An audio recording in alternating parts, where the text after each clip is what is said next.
There is also a really long history of discrimination against women in the United States. Um, Women, now you may be thinking, well, why are women considered a minority? Well, that is because of the history of discrimination against women pretty much throughout all of time. So even though women are 51% of the population in the United States, we only make up 20% of the seats in Congress, 25% of the seats in the state legislatures, and only make up 5 of the governors currently in 2019. Okay, less than 10% of the engineering field. So especially when we see representation in our government, there's just not nearly as many women as men, even though we are half the population. Okay. So there is a very long history of different laws and customs that have not been helpful to women. Okay. So I want to do a super quick history of the discrimination of women in the United States. Now, this is certainly not the only ways that women have been discriminated against. This is just a few examples of some of the laws that have been discriminatory. Okay, so some rights that were denied to women in the 17 and 1800s, so the first 100 or so years the country has been around. Women were not allowed to vote. Women were not allowed to run for office. They were not allowed to get divorces. They could only get a divorce if it was their husband's idea. And often they did not get custody of their children when they did get divorced. They could not own or inherit property. Sometimes they could inherit, they usually could not own property. And again, a lot of these kind of depend on a state by state basis. They could not sign a contract. And they also usually did not have equal access to education and certain career paths. Okay, so like they were not allowed to be lawyers, they were not allowed to be doctors. Usually teachers and nurses typically were the careers that they were legally allowed to have. Um, Now, in the 1920s, okay, the 19th Amendment is passed, which helps to guarantee women the right to vote. Okay. Now, there were a few states that actually already let women vote before this 19th Amendment, but it was like one or two. So the majority of states were not there. Another piece of legislation that helps to kind of correct some of the discrimination against women was the Title IX law, the Title IX section of the Education Act of 1972. So this outlaws gender discrimination in schools and sports.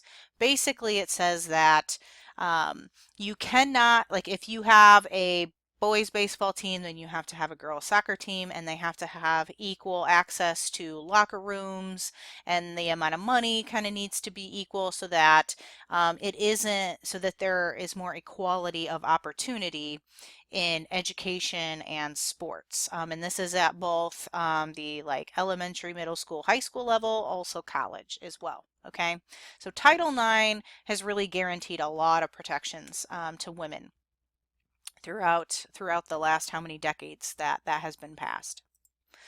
Now, for the most part, we usually see the most discriminatory laws happen at the state levels. So sometimes that's hard to kind of qualify because every state's a little bit different. But almost all states up until maybe 30, 40 years ago, there was no law against marital rape. So essentially, a woman had no form of recourse against her husband. Up until the 1970s, there was no fault divorce. Okay, so essentially, before then, to get a divorce, it had to be like someone's fault. So let's say you just really didn't like you and your spouse just didn't love each other, you didn't want to be together. There was no way out unless one of you basically like claimed that you were abusive, even if you weren't, just so that you could get a divorce. Okay. But in the 1970s, we have something called a no fault divorce where you don't necessarily have to have both parties agree. Okay.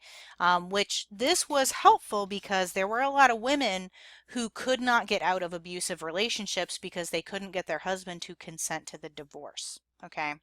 So having that no fault divorce was good for women, especially.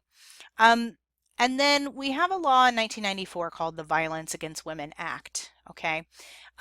This made domestic abuse against your spouse a federal crime. And one of the reasons why they passed this was because not all states were properly prosecuting domestic abuse against women. It is, most of the time people just say, well, it's hard to prosecute, so they weren't really pressing the issue. But now it was a federal crime, and so it gave the federal government recourse to to make that illegal and to help make sure that states were enforcing those laws. Now, this actually is currently expired. It actually just expired in February of 2019, so it's only been expired for a few weeks. But part of what expired was the funding that was going to the agency that dealt with the violence against women. Then in 1971, we have a court case in Idaho, but it went to the Supreme Court, but a case originated in Idaho. And so it's Reed versus Reed. And essentially, there was a law in Idaho that said that if your child died, whoever got to be the administrator of the estate of your child was always the man. And essentially, the Idaho law just said it's just easier if we just pick one person so we never have to like fight it out to see who's going to get to be executor of the state. And the Supreme Court found that it did violate the Equal Protection Clause in the 14th Amendment because there was no real reason why men should always be picked over women. And that similarly suited people should always be treated alike. So if you're both parents, you're a mom, you're a dad, you should always be treated similarly under the law for that reason.